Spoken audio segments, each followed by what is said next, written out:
우리가 인생을 살아가면서 때로는 어려운 일을 겪기도 하고 때로는 형통한 일을 우리가 겪으며 나아가기도 합니다. 항상 잘 되면 좋겠는데 여러 가지 문제에 직면할 때가 있습니다.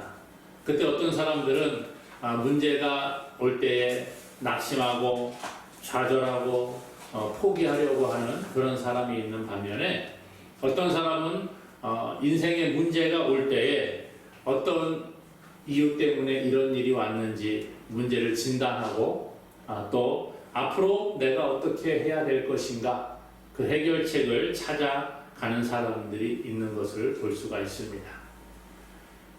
오늘 어떤 어려움에도 좌절하지 않고 미래를 향해 전진해 나아가는 한 사람이 소개가 되고 있는데요. 바로 느헤미야라는 사람입니다. 느헤미야는 바사 왕국의 왕인 아닥사스다 왕의 술관원으로 있었습니다. 그런데 자기의 고국 예루살렘 성이 회파됐다는 소식을 듣고 그 예루살렘 성벽을 재건하기 위해 왕에게 요청을 하고 그래서 예루살렘의 총독으로 부임하여 예루살렘 성벽을 재건하는 임무를 수행하게 됩니다. 느헤미야는 고국에 가서 사람들을 모아가지고 성벽을 재건하기 시작을 하지요. 물론 그것은 쉬운 일이 아니었습니다. 유다가 멸망을 하고 성벽이 다 무너진 그러한 상황 가운데에서 그 사람들, 그러니까 지금 식민지 삶을 살아가고 있는 사람들을 모아서 성벽을 다시 재건한다. 이것은 쉽지 않다는 거예요. 그 가운데 사람들을 모아서 하나로 마음을 모으고 성벽을 건축하는 것도 어렵고 또 많은 주변에 있는 다른 나라로부터 어려움을 겪기도 했다는 것입니다. 특별히 주변 나라의 방해가 많이 심했음을 우리가 성경을 통해 보게 되는데요. 예루살렘 주위에 있는 많은 나라 사람들 또 그 지도자들이 예루살렘 성벽을 재건하고 있는 유다를 보면서 비웃기 시작을 합니다. 야, 너희들이 무슨 나라가 멸망하고 포로로 잡혀가고 그랬는데 무슨 성벽을 다시 재건한다고 그렇게 까불고 있느냐? 이런 비웃음이 있었습니다. 그럼에도 불구하고 느헤미야와 유다 백성들은 그것에 굴하지 않고 건축을 계속을 해서 성이 전체가 이어지게 됩니다. 그리고 그 높이가 절반쯤 올라갈 때가 되었다. 그렇게 말해주고 있어요. 오늘 6절에 보니까 이렇게 된 것이 백성들이 마음을 들여서 하나로 똘똘 뭉쳐서 역사했기 때문에 가능했다. 이렇게 말해주고 있습니다. 느헤미야를 위시한 유다 사람들이 열심을 다해서 이 일을 감당해 나갔다는 거예요. 이것은 하나님께서 기뻐하시는 일이었고 하나님께서 원하시는 일이었기 때문에 어떻게 보면 사람들의 노력과 함께 이것이 하나가 되어서 일이 착착착 잘 진행되어져 갔음을 성경은 가르쳐 주고 있습니다. 우리가요 주님의 일을 하는 데 있어서 처음에는 계획대로 잘 진행될 때가 있습니다. 그렇죠. 우리가 계획한 일들을 진행을 하면서 때로는 순적하게 잘 가는 경우들이 있습니다. 계획한 대로 너무 잘 이루어져서 정말 좋구나, 하나님이 기뻐하시는 일이구나, 이게 하나님의 뜻이구나 생각을 하는 일들이 있습니다. 그런데 무슨 일이든지 하다가 보면 어려움을 겪을 때가 있는 것을 봅니다. 그렇죠. 일의 처음부터 끝까지 아무런 문제 없이 잘 나가는 사람은 아무도 없는 것 같아요. 우리가 어떤 일을 계획하고 진행을 할 때에 처음부터 끝까지 아무 문제 없이 가는 것 있습니까, 여러분? 인생 살면서 없더라고요. 쉽지가 않습니다. 처음부터 시작을 해서 끝까지 형통의 길만 가는 사람이 있다면 그 사람은 정말 아주 행복한 사람일 거예요. 그런데 그렇지 않은 거예요. 인생을 살아가다가 보면 일이 잘 풀릴 때도 있습니다만은 그렇지 않을 때가 더 많이 있는 것을 봅니다. 순간순간 어려운 문제들이 다가오더라는 거예요. 그게 우리의 인생이지요. 오늘 느헤미야가 예루살렘 성벽을 건축하는 일에 있어서도 순적하게 잘 되는 것 같았어요. 물론 대적들이 비웃기도 했습니다. 야, 너희들이 무슨 그런 일을 하느냐? 비웃기도 했습니다만은 말씀해 보니까 성벽이 무너진 곳이 다 하나로 연결이 됩니다. 그리고 아까 말씀드린 것처럼 절반쯤 이제 성벽이 올라가게 되었어요. 그랬더니 이 대적들의 방해가 점점 심해지기 시작을 했다는 거예요. 처음에는 그냥 비웃고 야 네가 뭐 할 수나 있어? 너희들이 그런 거 다 할 수나 있겠어? 그렇게 비웃던 대적들이 점점 성벽이 올라가는 것을 보고 위기의식을 느꼈다는 거예요. 그리고 함께 힘을 모아서 대대적인 공격을 하려고 하는 그런 모습을 보여줍니다. 그래서 오늘 7절, 8절에 보니까요. 산발락과 도비아와 아라비아 사람들과 암몬 사람들과 아스돗 사람들이 함께 동맹을 합니다. 그리고 이들이 함께 모여서 야, 안 되겠구나. 우리가 함께 모여서 저것들을 살육하고 역사를 그치게 하자. 저것들 다 죽여버리고 더 이상 성벽 건축하는 일을 그치도록 만들자. 그렇게 모의를 했다는 것입니다. 이 사람들, 산발락, 도비아, 아라비아 사람, 암몬 사람, 아스돗 사람, 이 사람들은 예루살렘을 중심으로 한 이 유다 지역을 중심으로 해서 주변에 모여 있는 그러한 나라들이었어요. 국경을 맞대고 있는 나라들. 그러니까 북쪽에는 산발락과 사마리아 사람들이 있습니다. 동쪽으로는 암몬 사람이 자리 잡고 있었습니다. 남쪽에는 아라비아 사람들이 있습니다. 서쪽에는 아스돗, 블레셋 사람들이 자리 잡고 있었다는 거예요. 동서남북으로 다 자리 잡고 있던 그 나라 사람들이 하나로 똘똘 뭉치게 되는 거예요. 하나님을 대적하는 세력들은요, 자기들이 위기의식을 느끼면 하나로 똘똘 뭉치는 것을 봅니다. 자기의 영토가 혹시나 침범되지는 않을까? 야, 우리의 기득권이 침범을 당하지 않을까? 그렇잖아요. 예루살렘 성벽이 다 건축이 되고 예루살렘이 튼튼해지면 그 안에 유다 사람들이 모여서 다시 힘을 키우고 자기들을 위협하지는 않을까? 이런 생각을 했다는 거죠. 그래서 11절에 보니까 이렇게 말해요.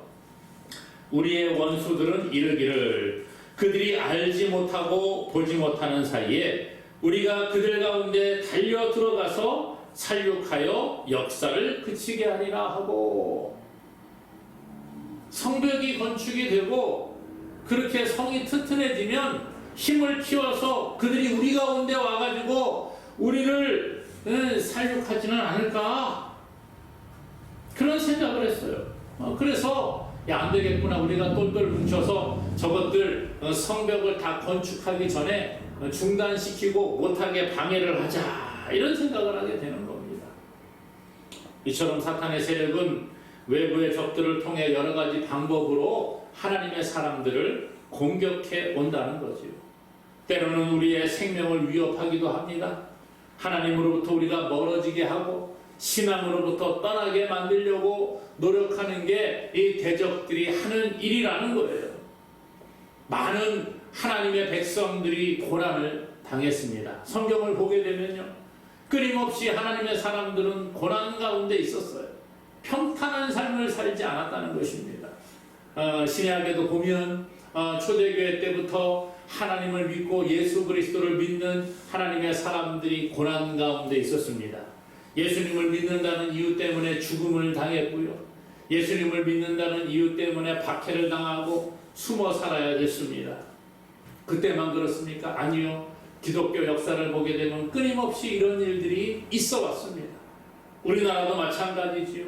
과거 일제강점기 때 신사 참배를 이유로 해서 교회를 박해하고 하나님을 섬기지 못하게 방해하는 일들이 있었습니다. 6.25 때 공산군들이 들어와가지고 예수 믿는 사람들을 잡아 죽이고, 지금도 공산권에서는 예수 그리스도를 믿지 못하게 방해하는 일들이 일어나고 있다는 거예요. 사탄은 끊임없이 우리를 공격해 오는 겁니다. 이런 외부적인 요인뿐만 아니라 사탄은 내부적인 분열을 가지고 오게 만들어서 공동체를 무너뜨리려고 하는 거예요. 10절에 보니까 이렇게 말합니다. 유다 사람들은 이르기를 흙무더기가 아직도 많거늘 짐을 나르는 자의 힘이 다 빠졌으니 우리가 성을 건축하지 못하리라 하고. 자, 외부에서는 동서남북으로 모여있는 이 연합군들이 유다 사람들을 위협을 합니다. 내부적으로는 이제 유다 사람들이 말하는 거예요. 이들이 지금 성벽을 건축하고 있는 사람들입니다. 뭐라 그래요? 흙무더기는 아직도 많은데 짐을 나르는 사람들 힘이 다 빠졌어. 그러니까 이제 우리는 더 이상 성을 건축할 힘이 남아있지 않아. 왜 이런 일을 할까요? 왜 이런 이야기를 할까요? 외부에서 자꾸 비웃고 나중에는 너희들 계속하면 우리가 너희들 죽일 거야 협박을 했다는 거예요. 안 그래도 일하는 것도 힘든데 밖에서 자꾸 그렇게 괴롭히니까 야, 안 되겠구나, 이거 하다가는 우리가 죽겠구나, 이런 생각이 들어왔다는 것입니다. 내부에서부터 불평이 나오기 시작을 합니다. 교회 안의 모임에도 공동체를 무너뜨리려고 하는 이 사탄의 계략이 있다는 거예요. 교회 밖에서만 사람들이 교회를 욕하는 것이 아니라, 교회를 신앙생활을 잘 못하도록 방해하는 것이 아니라 교회 안에서도 그런 일들이 일어날 수 있습니다. 교회 안에서 일을 할 때에 또는 내부에서 많은 불평이나 원망의 소리들이 들려올 때가 있습니다. 교회가 일을 하다가 보면 때로는 뭐 사람들이 모임이다가 보니까 교회도 완벽하지 못하지 않습니까? 어떤 일을 행할 때 모두가 다 만족할 수 있는 것은 없는 것 같아요. 교회에서 무슨 일을 한다 그러면 아유, 목사님 이번엔 그거 안 했으면 좋겠어요, 이런 사람도 있고, 어떤 사람은 막 더 많이 했으면 좋겠어요, 이런 사람들도 있는 거지요. 그럴 때 의견이 하나가 되지 못할 때에 내부적으로 불평과 불만이 싹트기도 합니다. 그러다 보면 이 교회 공동체가 분열을 맞이할 수도 있다는 거예요. 이게 바로 사탄의 계략이라는 거죠. 우리의 마음을 흔들어 놓고, 아, 우리 교회는 왜 이럴까? 아, 우리는 저 사람은 왜 저럴까? 아, 저 사람은 왜 저렇게 행동을 할까? 저 사람은 왜 저렇게 말을 할까? 자꾸 남을 정죄하다가 보면 우리 안에 불평이, 원망이, 다툼이 싹트게 되는 것입니다. 그러므로 오늘 우리는요, 이러한 사탄의 계략에 넘어지지 않도록 자신을 지키는 믿음의 사람들 되기를 주님의 이름으로 간절히 축원합니다. 때로는 다른 사람에 의하는 것이 아니라 내 스스로 낙심에 빠질 때도 있어요. 교회 공동체 안에서 옆에 있는 사람이 나를 힘들게 하고 외부에 있는 사람들이 나를 힘들게 하기도 하지만 때로는 본인 스스로가 낙심 가운데 빠지기도 한다는 거예요. 마귀는 끊임없이 사람들에게 부정적인 생각을 넣어줍니다. 우리 마음속에 그런 마음을 주는 거예요. 나는 안 되는구나. 야, 내가 이렇게 노력을 했는데도 이것밖에 안 되니까 아이고 이제 포기할까? 이런 생각을 넣어줍니다. 때로는 실망과 두려움이 우리를 하나님으로부터 멀어지게 만드는 거예요. 내 기대만큼 하나님의 응답이 없다고 여겨질 때에 실망하게 되고 낙심하게 됩니다. 우리 교회도 마찬가지지요. 아, 왜 우리는 성도들이 이렇게 별로 없을까? 아, 왜 사람들 전도가 안 될까? 자꾸 그런 생각 가운데 빠지게 되면 낙심이 찾아오는 거예요. 아, 나는 하나님 잘 믿는데도 왜 이렇게 자꾸 몸이 아플까? 이런 생각하면은 우리 가운데 낙심이 찾아오는 겁니다. 아, 나는 왜 이렇게 돈이 없을까? 아, 맨날 나는 이렇게 힘들게 살아야 될까? 이런 생각 가운데 빠지게 되면 하나님을 멀리하게 되는 것입니다. 아, 내가 열심히 기도했는데 하나님 내 기도 안 들어주시는가 봐. 아유, 나는 뭘 해도 안 되는가 봐. 이런 생각. 점점 하나님으로부터 우리가 멀어지게 만드는 거예요. 하나님을 믿지 못하게 방해를 하고 하나님께 나오지 못하게 방해를 하고 하나님의 응답을 부정하게 만드는 이러한 사탄의 계략 가운데 빠지지 않기를 원합니다. 사탄은 우리에게 그런 마음 자꾸 넣어주는 거예요. 사실은 하나님이 이미 응답하셨는데 내가 원하는 방식이 아니라 하나님의 방법대로 응답하셨는데 우리는 내 방식대로 안 해주셨다고 응답이 없다고 생각을 하는 거예요.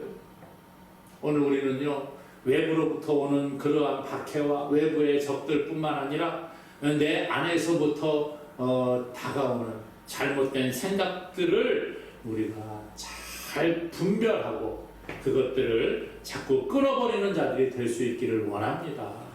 이런 생각으로부터 타협해서는 안 되는 거예요. 그래, 세상이 이러니까 이제 포기하자, 이제 그만해도 되겠지, 이런 생각 하나님이 기뻐하지 않는다는 겁니다. 오늘 느헤미야 보십시오.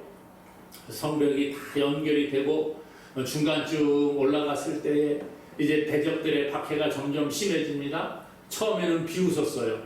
그러다가 나중에는 야, 우리가 힘을 모아서 저것들을 죽여버리자, 이런 생각을 합니다. 내부에서는 어떤 일이 있었다고요? 야, 이제 흙무더기는 아직도 많고 쌓아야 될 것은 저렇게 많이 남았는데 우리는 이제 힘이 없어, 이제 우리는 안 돼, 포기해야 될 것 같아, 이런 생각들이 하나씩 둘씩 싹트기 시작을 했습니다. 여러분 어떻게 해야 될까요? 그때 느헤미야는 기도하기 시작을 합니다. 9절에 보니까 이렇게 말해요. 우리 하나님께 기도하며, 뭐 했다고요? 기도했다는 거예요. 어려움이 올 때 먼저 할 일이 뭡니까? 기도하는 겁니다. 주의 일을 하다가 보면 때로는 이웃을 통해서, 때로는 친구들을 통해서, 때로는 가족들을 통해서, 어떤 때에는 나라를 통해서, 어떤 때에는 우리 마음속에 있는 마음을 흔들어 놓아서 하나님께 나아가지 못하게 방해를 한다는 거예요. 교회 안에서 내가 좀 신앙생활 열심히 해야지 결심 한번 하면 그때부터 일이 생깁니다. 그게 우리의 모습이에요. 집안에 자꾸 이상한 일들이 생기게 하고 교회 나오지 못하게 방해를 하고 누가 아프다더라, 어디 좀 가자, 오늘은 뭐 무슨 일이 있으니까 교회 빠지고 이것 좀 해야 된다, 그런 일들이 얼마나 많이 있습니까? 열심히 예배 좀 한번 참석해봐야 되겠다 결심하면 주일날 이렇게 힘들고 피곤하고 지치고, 오늘은 이렇게 주일날 아침에 일어났더니 감기 기운이 있고, 그렇지 않습니까? 몸이 좀 안 좋은 것 같은데 오늘만 좀 쉬어볼까. 예배 시간이 가까이 오면 이렇게 TV에서 또 뭐 이렇게 내가 좋아하는 것들이 이렇게 눈에 띄는지 모르겠어요. 그거 자꾸 하고 싶은 거예요. 수많은 유혹들이 우리를 유혹하고 있습니다. 하나님께 나오지 못하게 방해하는 거예요. 그때 어떻게 해야 됩니까? 우리는 깨어서 그것을 분별하고 이기고 하나님께 나오는 자가 되어야 합니다. 베드로전서 5장 8절에 말해요. 근신하라, 깨어라. 너희 대적 마귀가 우는 사자같이 두루다니며 삼킬 자를 찾나니, 그렇게 말합니다. 마귀가 우는 사자처럼 두루다니면서 삼킬 자를 찾는 거예요. 오늘은 누구를 넘어뜨릴까? 오늘은 누구를 교회 못 가게 방해를 할까? 오늘은 누구를 하나님께 나아가지 못하게 방해할까? 이것이 마귀가 하는 일이라는 거예요. 마귀는요, 신앙이 약한 사람들만 공격하는 게 아닙니다. 신앙이 강한 사람은 강한 사람대로 공격을 하는 거예요. 교회를 오래 다닌 사람은 공격을 안 하고 교회를 처음 나온 사람만 공격합니까? 아니에요. 교회를 처음 나온 사람도 교회를 오래 다닌 사람도 동일하게 공격해 온다는 거예요. 신앙이 적든지 신앙이 크든지 그거와 상관없이 때로는 크게 방해를 하고 어떤 때는 유혹을 하고, 그래서 하나님께 가까이 나아가지 못하게 막고 서는 것이 마귀가 하는 일입니다. 그러므로 오늘 이것을 분명히 깨달아 알아야 합니다. 그리고 그 다음에 할 일이 뭐라고요? 기도하는 거예요. 내 힘으로 잘 안 되잖아요. 유혹이 올 때 이것을 끊는 게 쉽지가 않습니다. 눈만 가린다고 됩니까? 안 되는 거예요. 빌립보 4장 6절에 말합니다. 아무것도 염려하지 말고 오직 다만 모든 일에 기도와 간구로 너희 구할 것을 감사함으로 하나님께 아뢰라. 염려한다고 돼요, 여러분? 어려운 일 있을 때 염려한다고 뭐 해결되는 게 있습니까?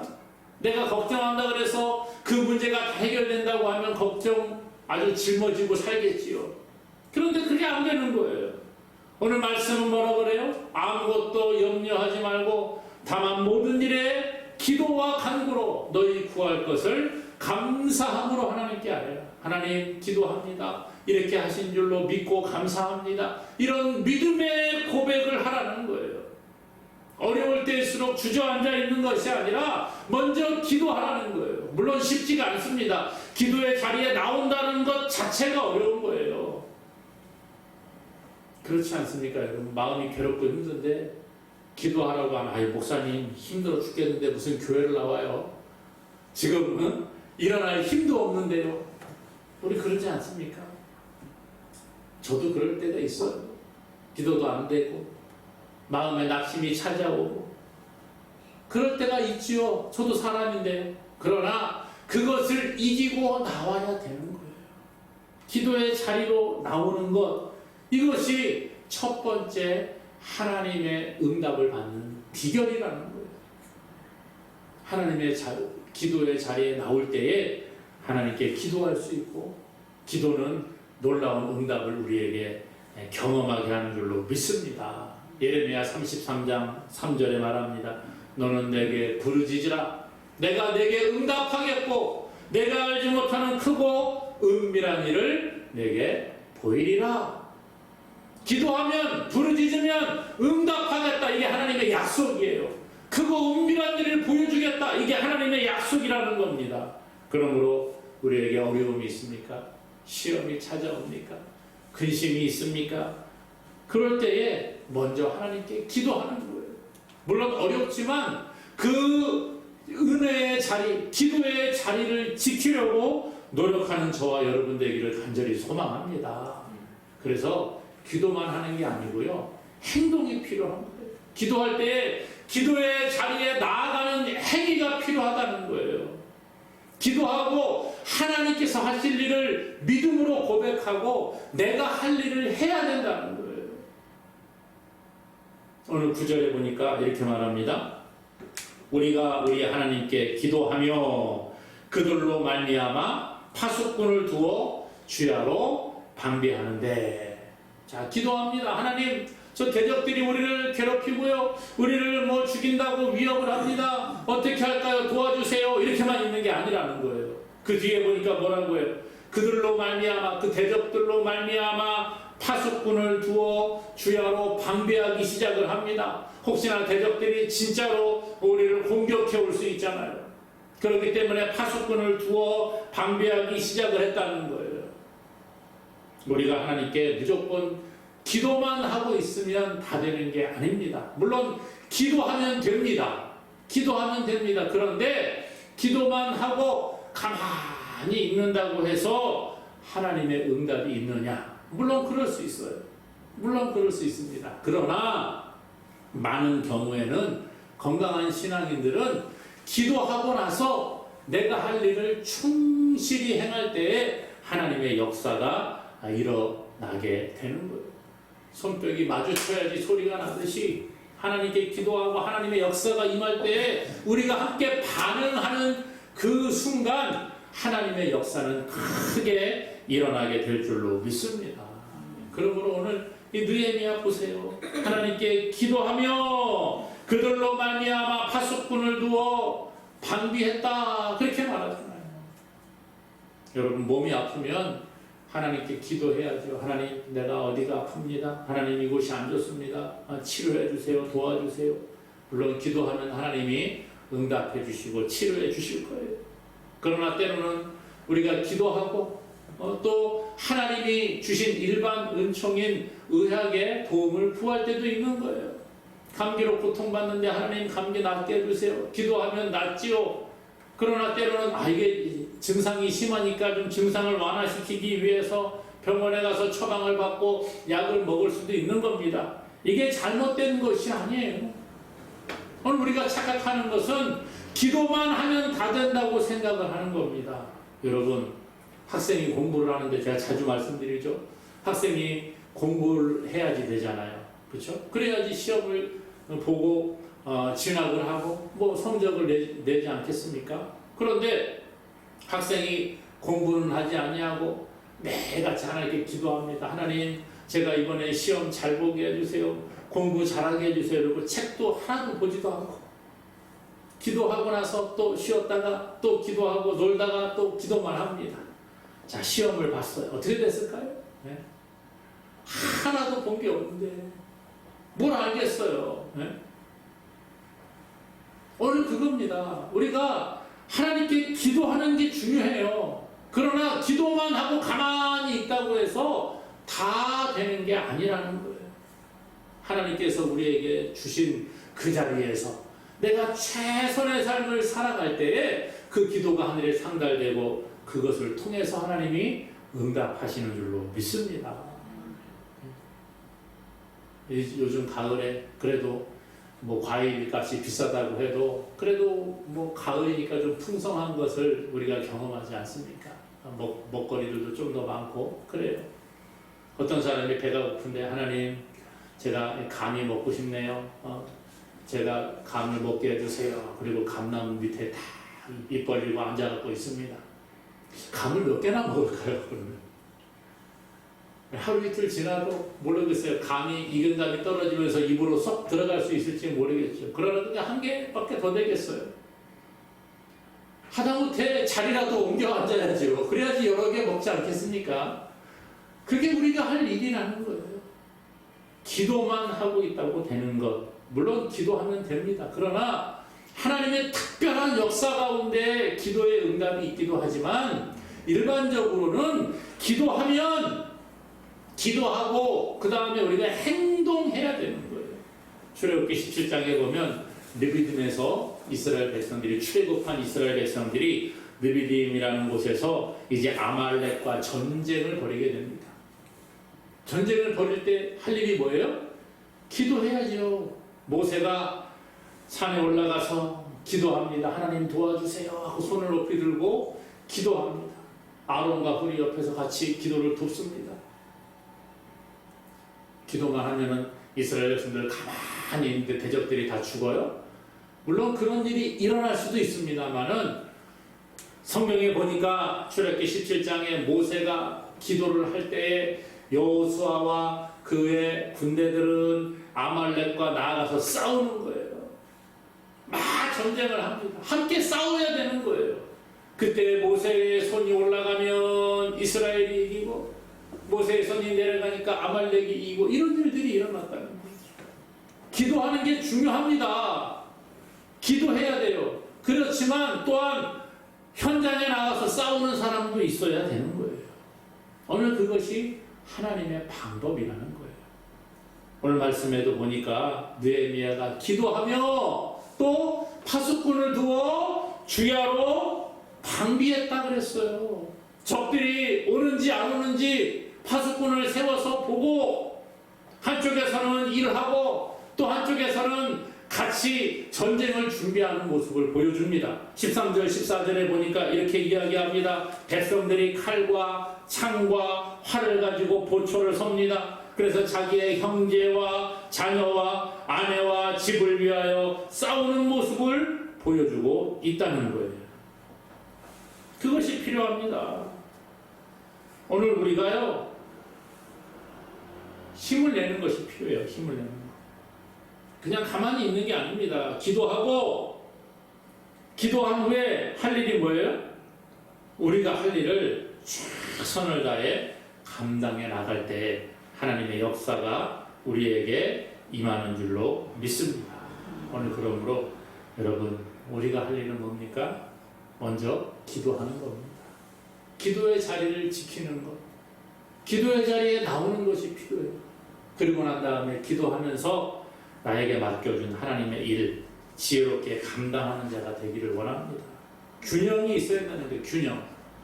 이스라엘 백성들 보십시오. 오늘 유다 사람들 기도하면서 또 성벽을 재건하는 일을 하고 또 그 대적들이 혹시나 공격해 오지 않을까 파송하는 일들을 함께 병행을 했다는 거예요.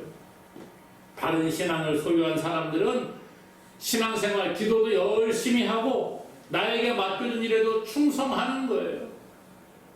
교회 열심히 다녀야 된다, 기도해야 된다고 이야기를 하면서 교회만 나와 있고 가정을 다 팽개치고 직장 생활도 다 이제 끊어버리고 기도만 하고 있으면 되느냐?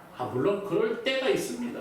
그렇게 해야 될 때가 있어요. 그러나 일반적인 때에는 그렇게 하는 것이 아니라는 거예요. 균형이 있어야죠.